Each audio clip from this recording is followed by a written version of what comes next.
Syederalun, Melissa berusia 27 tahun, TKW asal Aceh Tenggara yang mengalami gangguan jiwa di Malaysia telah pulang ke tanah air di Desa Pulonas Baru, Kecamatan Lawi Bulan, Kabupaten Aceh Tenggara pada Jumat 2 September 2022. Kehidupan Melissa dan keluarga cukup memprihatinkan dan menyita simpati serta perhatian anggota DPR Aceh Dapil 8 Yahdi Hasan yang juga Ketua DPW Partai Aceh Kabupaten Aceh Tenggara. Rumah yang dihuni Melissa bersama adiknya tak layak huni dan ibunya tidak memiliki pekerjaan tetap. Anggota DPR Aceh Yahdi Hasan mengaku sedih dan prihatin melihat kehidupan keluarga Melissa.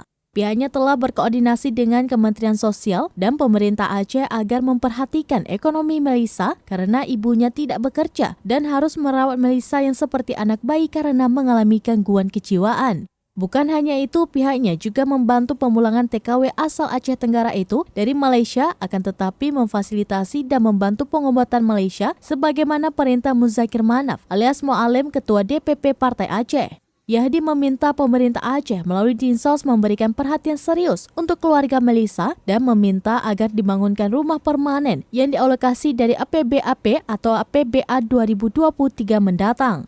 Ibu kandung Melissa, Jamiah, mengatakan anaknya tidak pernah sakit dan seperti ada gangguan jiwa.